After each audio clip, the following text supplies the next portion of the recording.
Welcome back. In this week's episode, we're breaking down how to train with a rotating schedule, like a 4 on, 4 off, without losing any momentum. If you're somebody who works shifts and you're struggling with consistency, we'll show you how to adjust your training program to fit your needs and still make progress. I'm joined this week with both Brandon and Andy. Gentlemen, how are we doing tonight? Doing great, Good. man. Good. Appreciate you guys both being on. So, Brandon, you bring a lot of firsthand experience to this exact topic tonight. As a career-long firefighter, you've hit plenty of physical goals throughout your career. What are some of the inevitable conflicts we're going to run into working a split schedule, rotating schedule? I think the ones that stand out the most is going to be obviously if you're like on a busy station or truck where you're not going to have as much time during your shift to train, as well as there's that fear of taxing your system training and then getting like that big fire or that big rescue call, and not being able to perform on that. And then second, I think immediately is sleep deprivation. Like myself, I'm at a pretty busy station, so we don't really get full night's rest. So then that impacts your first day off, obviously, as you come home and you want to try to take a nap or whatnot. Some guys are able to. But realistically, and as Andy spoke in his last YouTube about how sleep is important for us to grow and be healthy, I think that's one of the top challenges in the fire service is that sleep deprivation and trying to, plan your days off to go to bed early. No longer do I stay up late watching TV. Like I'm in bed at 8 o'clock so I can try to get as much rest to preload, for lack of better terms, the night before my shift. Yeah, Andy and I were just saying before you hopped on about how people think we're weird for trying to go to sleep so early. But when you wake up at 3:45, like if you're not in bed by 7, like you're just setting yourself up for failure almost. If you can, I know we've said before on here with, like Jimmy's discussed with everything else going on, it's hard for him to get that 8 hours. Much easier for me with not having kids and everything else there. So with that, so we talk about the schedule, sleep, everything else. As far as getting your training in, though, what conflicts have you ran into throughout the day or getting into fitting a week's worth of training into X amount of days? So like personally, we're on the 3-4, we call it a 3-4 Kelly schedule. So for instance, I'd work Monday, Wednesday, Friday, 24 hours with the day off in between. And then after that third shift, I get 4 days off. So hopefully that's not too confusing. So depending on how that falls, that rotation, if it falls like a Monday, Wednesday, Friday shift, those are typically the 3 main lifting days that we have on Warfighter. The challenge for me is just being at a busy station. And, if we're doing heavy squats or deadlifts and I'm taxing myself, and then we get a mountain rescue or something that's pretty prevalent right now in the heat in Arizona, it does impact your performance on the job. But the more you train and the better condition that you're in, you don't get as impacted. We had a mountain rescue yesterday at 12 o'clock. It was 110 on a pretty popular mountain here. And, we had to use the big wheel, which is a basket with a giant wheel in the middle, and bring this guy down. And hiking all that gear up and hiking down is pretty taxing. But I can honestly say I felt pretty good doing it just because of the programming. But the biggest change that I made, and this might be kind of going off track from your question, is I try to train before shift. Like you said, like wake up at 4 a.m. and I'll lift at home and then leave. And that way I know I'm done for the day. And if I have extra time, I might add in some secondary work. But I think it's just trying to get your training in out of a busy truck is pretty challenging. You're getting interrupted. And that's where you tend to see some injuries because guys you do your proper warm up, you ramp up to your working sets, and you're like one set in your compound lift and you pop a call. And the call could be an hour long depending on transport and all that. And then coming back, and there's always that thought like, man, do I need to warm up again? Or can I just jump right in where I left off? And I'm guilty of just jumping in where I left off because I don't want to spend the additional time warming up. But that's where you have that potential for injury, I think. Hey, Brandon, can you say a little bit more about the different types of calls you get, what their proportion are and what their physical demands are? So you mentioned like you have rescue, you obviously have structural structural fires to put out. I'm guessing you don't deal with wildfires, and anytime EMS it gets called, you guys are gonna get called too, right? I don't think a lot of people realize that. So what is like a Yes. typical call? Like if you get called out like 5 times during a shift, how much of it is just going and watching the EMTs do their thing, and how much of it is hiking up a mountain with gear. Yeah, so in Arizona, we're paramedic. So our fire trucks, we're paramedics. There's two of us per truck. There's four people per crew, and two of us at a minimum are paramedics. Now we all could be paramedics depending on staffing, but I would say like 90% of our calls are EMS. So it's not like the movies where you're fighting fire every day. Realistically, I haven't had a fire in a very long time, which is good for the public, but for us, that's why we sign up for the job. But I would say if we're running five calls, probably all the calls are going to be medical. And they could be anything from, someone that has chest pain that for us physically, there's not really any strain, maybe carrying the gearboxes that are probably 40 or 50 pounds each, Mm. to maybe like a stroke or overdoses are pretty prevalent in our city. We have a pretty large population of homeless, and so we have a decent amount of overdoses. So realistically, there's that minimum chance of getting a fire or a mountain rescue. And not every crew goes on mountain rescues. I'm on a technical rescue truck, so we do get dispatched to those calls, which could be anything from a mountain rescue to confined space to swift water stuff, which we don't have. We have a Tempe Town Lake, but it's not super fast water. So it's not like the movies where we're running into burning buildings all day. Right, right. Yeah. So I guess from a training standpoint, Brandon kind of already mentioned it. Uh, Brandon's talked about the demands of shift work, and I'm more focused on training considerations. I've trained firefighters in the past, and of course, it does depend on their schedule of how we do things. But I found number one with firefighters, like if they like to work out, less is more. For instance, so I had a client who uh, was lifting virtually 5 days per week and was rolling 3 days per week, and it was just like, okay, so we're gonna cut that back to like three lifts every like 8 to 9 days, and we're going to just do we're going to let you roll twice a week, but you're going to do half the amount of bouts that you normally do. And all of a sudden, the his progression and his performance just took off just because he was backing off. Diet, of course, played a huge role. I know that he was trying to do a low carb diet and trying to lose body fat, which I'm sure you could attest to, Brandon, is probably a bad idea, Yeah, yeah, right? So those are just some training considerations. One is like backing off the volume. Another thing I noticed with him is like, again, you kind of mentioned it. You get done with your shift, you try and get to bed, but it really takes a full day for you to get back to where you're feeling good. So if you get off shift, even if you go home and sleep 8 hours, that next day you don't quite feel right. It's usually the second day that you feel good. So if you're working, you know, 2 on, 4 off, I would always privilege that second or third day. That'd be the biggest training day. That's when you crush it. And then in terms of when they're on shift, I would say, okay, let's do a medium workout, like right towards the end of your shift, as you're hopefully getting off. That way, if you there's a lower chance of you getting called out, and there's a lower chance, or there's a better chance of you being able to get the workout done. Those are just some things, and I would just kind of break it up into you have your easy workouts, you have your medium workouts, and you have your hard workouts. And you just kind of figure out whether that's aerobic or whether that's resistance. You figure out where in the shift work it makes the most sense, and so that you're not creating a liability for yourself if you get called out, like you said. Um, yeah.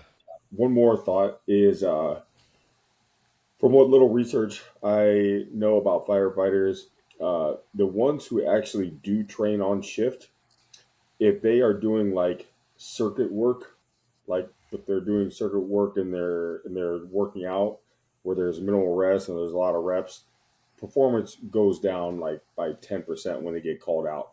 If they're doing strength work, performance still goes down a little less so, like 7% or so. But the people who work out on a regular basis, even though their performance drops, their drop in performance is still way higher Mhm. than the typical firefighter, which is, sounds like what you were talking about, where yeah, you may have been a little tired going on a particular call, but you're still head and shoulders above some of your colleagues who aren't training as regularly as you are.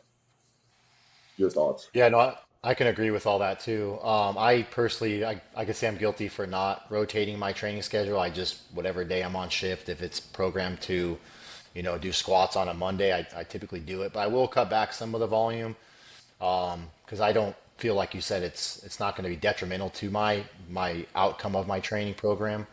And then typically, like we have our three shifts we call a tour, and then the middle shift, my crew likes to do work circuit workouts in our fire gear and on air because you have to get acclimated, obviously.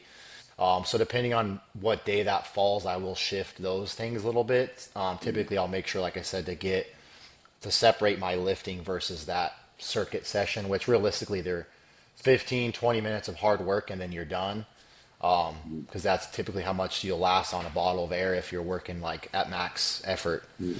But yeah, definitely, I haven't really ever tried it. When I was competing in powerlifting and on the job, I would rotate my days to where like my second day off where you're more recovered and you're going to train that way. That's how my old coach kind of programmed it. But it definitely is, it's a different kind of lifestyle for the training aspect.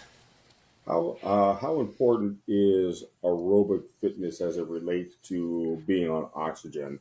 Is it really important to be as efficient as possible, Mhm. or is it more Yeah, like I so can always just get another oxygen tank if I'm out there? no, so it is important, both anaerobic and aerobic conditioning. And aerobic for me in the fire service is just heart health in general because firefighters have a higher chance of cardiac arrest and high blood pressure and high cholesterol and stuff. But realistically, it's kind of like we call it ringing the bell. So your bottle, our bottle brand, it's like a bicycle bell. It starts ringing when you're at like low air, and that typically is an indication you're going to need a new bottle soon. You don't want to be the first guy to ring, is what we say. So that's why conditioning is important because you want to be able to work longer. Because if I'm supervising the interior sector on a fire, and my crew starts ringing like faster than they should, now we're gonna have to get out, and I'm gonna have to pass all of the information that I know to another captain, and things get lost in translation when you're doing face to face and going, hey, so we've gotten this much done and we're over here, and so realistically, you don't want to do that, and then you don't want to be. We say it being a liability to your crew or other people as being that person that gets gassed too fast on air. So Yeah, that's why, I'm a big proponent of training in your turnouts and with your SCBA bottle. That's a hot topic right now because of cancer and the stuff being in your gear, but it's kind of the risk that we take them. And if you don't get in gear, I don't care how good of shape you are and as a CrossFitter or whatever you are, it's night and day difference, man. It's pretty so intense, but that's why my crew and I like to try to get in gear at least once a tour if we can. yeah. So, When you but say tour, we do have when you access. when you say tour, you're referring to entire One shift of the work.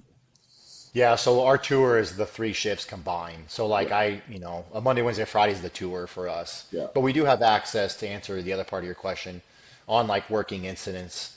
We have utility trucks. So just a giant work truck with a giant compressor that gets us air. So yeah, you do have the ability to go get a new bottle, but like I said, it's just gonna take you away from the action. yeah. Uh, Tell me about the. I feel like I'm kind of taking Ben's job here by asking so many No, questions. you're okay. Tell me about nutrition while you're at the fire station, and maybe sleeping quarters. I would assume each one of you guys has your own room. It's not like the old days where you just had like one bunkhouse and everybody like sleeps in it and whatever. Uh, am I right about that? You got your own Yeah, room, and you're then when right. you do food, Yeah, so in my city, we have our own bunk rooms. There's some departments in Phoenix that have the old school bunk room where you got 12 guys on twin beds across a giant room with just small dividers. But for me, we have our own bunk rooms. And the way I try to tell people, a station's like a house. We have a kitchen, we have a living room, which is like the day room where, the recliners are that we always stereotypically sit in all day. And then we have our own bedrooms. And then so, and a lot of people don't know is we pay for our own food. So if you see a group of firefighters shopping at a grocery store, we're paying for it. So we have four trucks at my station, but three of us rotate cooking. So I meal prep all my meals besides dinner, and then I do my best to, it's part of camaraderie is cooking and eating with the guys. Mhm. So when unfortunately in the fire service, quick and cheap food is the easiest to make. So it's a lot of carbs, not as much protein because it's expensive. So you're having pastas and just not the most healthiest foods. So that's where I try to tell people if you're eating with your crew, focus on that protein first and the vegetables if there are any, and try to not as much of the carb. But for myself, I meal prep my breakfast and my lunches and like the snacks, for lack of a better term, my protein bars and stuff. And I do that every shift just because I know if I can control that, it leaves me a little bit bigger of a window for dinner. So. Now, you can go grocery shopping on shift, or does that have to be done beforehand? Yeah, so we're available. Like you have a first due area that you're responsible for. So if there's most of the time there's a grocery store within every station. So you just drive to the store and you're available 24 hours for that shift. We start at 8 a.m. and we go till 8 a.m. the next day. So plenty of times we've been in the middle of shopping and you get a call. We have the radios will send an alert and we got to run to the truck, and typically most grocery stores are familiar with it. They'll grab our cart and they'll put it in the cooler for us, and then we have to come back. And sometimes it takes 5 hours to shop because you're just getting popped on calls. And Wow. sometimes by that time, you just go, "Hey, we're going to put the food back," and the guys are going to want to order pizza for dinner because it's a busy day. Yeah. Yeah. It sounds like a recipe for like what I want to say. Sounds like extreme flexibility is the name of the game when it comes to training, Yep, right? for sure. You try and get it in, and then but you're always adapting based upon interruptions and how things don't go to plan, and you're just trying to get the basic intent of what you originally planned for. That sounds Yeah. about right. Yep. And that's kind of, I guess, what I do too is like if I'm on shift and I try to focus on just that main compound lift or whatever maybe my weakness is at that time. So if I get through the squat for the day and we end up getting busy and I don't get to hit the accessories, I'm okay with it. I used to get like really frustrated and I dwell on it, but now I know like it's not going to be detrimental to me because we have plenty of other opportunities. So I don't stress on it as much as some guys do. Some guys it kills them all day. They're just trying to get in the gym, but sometimes this doesn't happen. Yeah. What would you say the best balance for training is like, one third aerobic, one third anaerobic, and one third resistance training? Mhm. How do you deal with those proportions, and does it change based upon like the season? Like, do you get called out more during the holiday or the summertime? Do you have any sort of like sense where you have like what we would call like an off season or a preseason? No, I agree with that. I think that that kind of splits is going to be beneficial. And honestly, that's why I'm a big proponent of Warfighter, and I've never left it because we're doing the strength training and both types of conditioning. And we don't really have seasons. Like I could say our busy season, I guess, is going to be picking up once the college kids come back, Hmm. because it's a over 50,000 population increases 50,000 overnight starting next week when they start moving in. We have this giant, it's literally the same thing every, you get a new influx of freshmen. They tend to kind of go out and party. They're not used to it. And then our call volume just skyrockets at night.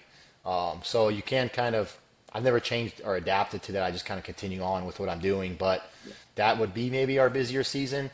Yeah. But we do have stations that are south of the city that they don't really, that those are the money space stations you want to go to as you get older. So you can have a higher chance of sleeping at night. But it's not like sports where like and you guys are familiar with it. That there's no off season. You're just kind of you always have to be ready. Yeah, you're in So season all year. Yeah. yeah. And so, how many minutes a week are you trying to get cardio? Are you trying to get at least 150 minutes zone two? Are you trying to hit more than that? Do you count like your calls as part of your zone two or not?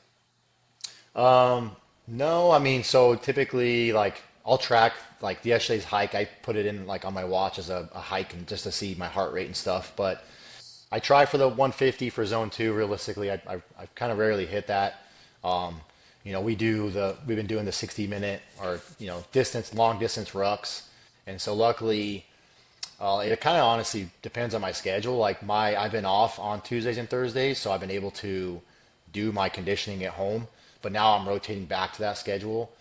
So it's kind of hard to get 150 minutes because, if I'm trying to do it on other days, if I'm on shift, it's such a lot to get in. I mean, if I'm not like I'm not training for marathons or anything. So I think if some guys are maybe doing that, then they have to put that as the priority. If you're training for a powerlifting meet or strongman stuff, then maybe that's what your focus is. But I'm trying to I might do a strongman event in October and maybe the tactical game. So I'm kind of changing my focus on some more anaerobic conditioning than more than normal, I guess I should say. But you would say for it to be a top-notch firefighter, if you want to perform well, there has to be a balance between anaerobic, aerobic, and resistance training. Like if you're 100%. if you're all in on powerlifting, you're going to be a liability. If you are all in on marathon training, you weigh 120 pounds, you're going to be a liability to your teams, right? Yeah, and I could vouch for the powerlifting side because right after, you do a year of probation after the academy, and so you're kind of like you kind of do what they want you to do. You don't really get to do your own training program. So after that, I competed in powerlifting, and I got up to 295 at my heaviest, and I was on a ladder truck. We call them ladders. Some departments call them trucks. So you're always known to be the big guys that break stuff and use we call them spreaders, but the jaws of life, cutting people out of cars. You have to use heavier tools than the other trucks. And so my captain was stoked because I was this monster that could carry any tool, but I get winded like at the drop of a hat. And so that's a whole nother story of kind of a different motivation for me to change. But yeah, you have to be balanced, or otherwise, yeah, you're gonna have struggles in other areas. You don't really see too many firemen that are just marathon runners because you can't keep up with calls, right? And like as a captain on a truck, I'm not pulling hose anymore. I'm not doing the tools. I'm supervising and running the sector. But there's chances for me to work and stuff like that. But you have to be well balanced in order to be successful, and that's my opinion at least. Yeah. Okay. I feel like I'm taking Ben's job. Ben, your turn, man. All right, perfect. I was about to raise my hand on the thing to get my question in. So yeah, I'm back. So a question for either one of you guys. So we'll get this fairly often when people have X amount of workouts in a week, but they're only getting so many days to actually train. So we'll get, hey, doubling up workouts. What advice are you guys giving to individuals when it comes to doubling up workouts? I know the kind of direction I would take them, but want to see if we differ anywhere on that. You want to go ahead, Andy, if you want. Okay. Yeah. So doubling up on workouts. I don't think it's a good idea to double up on lift sessions. First of all, like if you're going to double up on lift sessions, just figure out a way to combine it into one total body. If we're talking about doubling up in terms of a resistance training session and an aerobic session, then ideally the aerobic always comes after the lifting. Okay. With the exception being that if you were to do a running workout and you're doing more of a sprint or agility, then you want to do that before because you don't want fatigue to set in. But yeah, lifting is always first, aerobic is always second. Ideally, you would split them apart by at least 6 hours if you can. But as a firefighter, you got to do what you got to do. And I would say that the only time you will go against that rule is if you have a very low aerobic base, like Brandon was talking about when he was powerlifting. You want to privilege your weakest area. So although aerobic work like zone 2, zone 3 work should come after lifting and ideally be 6 hours after lifting, if you suck at aerobic, you do that first and get it in. Make the priority the priority. So those are my quick thoughts on that. Yeah, absolutely. I completely agree with that. Brandon, are you taking any little bit different of an approach or anything? No, I agree completely. Like whatever your weakness is and you're trying to get better at, obviously put that as kind of your priority for training for the day. You do see a lot of guys, they'll lift in the morning. Typically, like our routine is we get there, 8 a.m. shifts change, but we get there early, check the truck off, get your gear on the truck, coffee, breakfast, and everybody starts usually training around 9. And then some guys do go and they'll hit the treadmill like around dinner time. I know if my truck's not cooking that day, I'll try to, if I am wanting to do more cardio, I'll go out and do the stair mill or the treadmill while the other crew's cooking, and that way it kind of just it kills some time. But I definitely agree with everything you said about that. Yeah. No, so, and then Andy, I really liked earlier what you were talking about is breaking those sessions into that easy, medium, hard. I think that's something people so often overlook on when they actually break down the week of training and where you're pairing those hard sessions up. And I think, you talking about getting a couple days after your last shift to fully recover with it to put that truly hard training day is awesome because it doesn't make sense. It's burning the candle on both ends. If we know we have a heavy tempo at work, and then I'm putting a heavy or my hard day of training all right there. It's very similar when I was thinking about this episode earlier in the week of, how we would approach spring ball. We're not going out there and having a hard spring practice and then going and crushing them in the weight room and then just burning it on both ends. Right. Cool. And then Brandon, from your years of doing this training and that work schedule, what recovery tips would you give to individuals to truly maximize their performance, whether that's the day of or those days off? We hammered in sleep a little earlier. Do you have any other tips or tricks you found that worked for you? Yeah, just obviously besides the sleep and making sure you're getting to bed early, and I even have a noise machine at the station that helps drown out the little trolley and just controlling what I can control. I think diet was a big thing. After talking to Eric, our nutritionist, he put me in touch with I apologize, I forget her name, but it's like Fire Rescue Fitness on Instagram, and she mainly looks at first responders in our diets. Making sure I'm getting the proper amount of carbs because that's obviously the fuel for us. And then I think just listening to your body, it sounds kind of cheesy, but the days where you feel maybe you're too beat up or you're just feeling gas or that lack of interest is maybe taking it as to an easy day or switching it to like a zone two, I think is kind of the biggest things that I've done. I tried the cold plungers and stuff, and I don't science. You see both sides of the study that say it's beneficial, it's not. It just does makes you feel better. But I think mainly just for me, just the sleep and the diet that I started controlling is what's helped my performance, in and out of the gym. And I kind of always get asked a question, and maybe I'll ask you guys this question: is what's your thought on, HRV and like Garmin watches and stuff? Like, are you guys believers in having your athletes watch that and monitor? Because I know there's days where we wake up and we joke at the table because everybody has a Garmin, and it says your training readiness is a 1 and your HRV is low. And some guys go, I'm going to ignore that. But like, what's your guys' thought on that?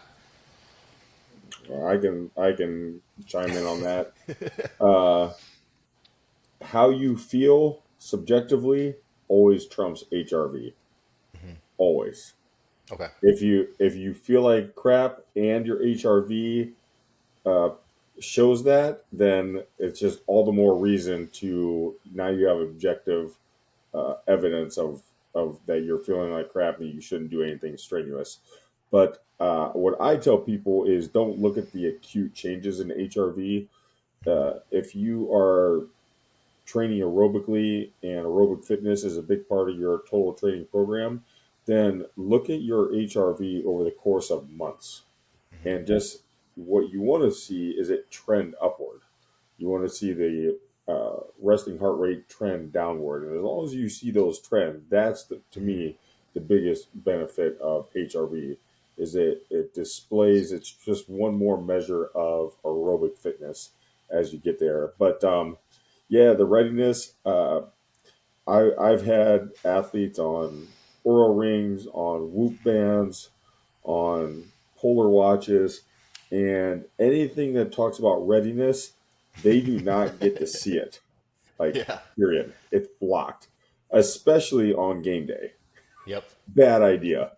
You're getting ready to play the Start getting national champions, and all of a sudden it says your watch says you're not ready. Like, yeah. not a good idea. And I would say the same thing for firefighters. Ben? Yeah, absolutely. And so I keep mine pretty simple when I look at the heart rate.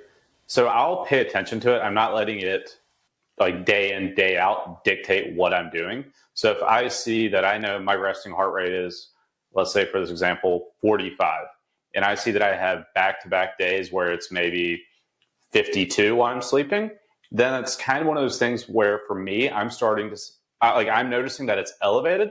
So maybe that is me getting more water in throughout the day. Maybe that's me trying to get to bed earlier. So I'm paying attention to it. I'm not letting it dictate, but I'm also not letting it get so far gone. And then now I'm sick for a week and I'm out of training. So I'm cautious of it, but I'm not letting it dictate everything that I do. Yeah, cool. I think that's the big trend in the fire service, at least where I'm, is everybody wants those whoops or the Oura rings or Apple Watch or your Garmin, and trying to solely rely on that for kind of to kind of dictate your type of training you do for the day. Now, for sleep, I really like the Oura rings. To my knowledge, they are out of all of the sleep measure of the wearable sleep measuring devices, they tend to be pretty accurate. I have heard some evidence against that, but for the most part, they are. And what I really like is I like to track the different sleep markers and then line it up with my habits or line it up with my actions that led up to that and hone in the variables that are affecting sleep, whether that is sleep latency, that is the time from when your head hits the pillow to when you actually go to sleep, your deep sleep and REM time, your total sleep, your restlessness, snoring, like everything. I like to look at, does the temperature need to be at 68 degrees or does it need to be at 66 degrees? Do I need white noise in the background like yourself, or do I not want that? Do I go with a heavy comforter? Do I go with a chilly bed like on the bed? Like I'm a sleep nerd, and I think it's the hidden PED that nobody is leveraging very much. So for me, the Oura Ring, I dig. Shout out to Oura Ring.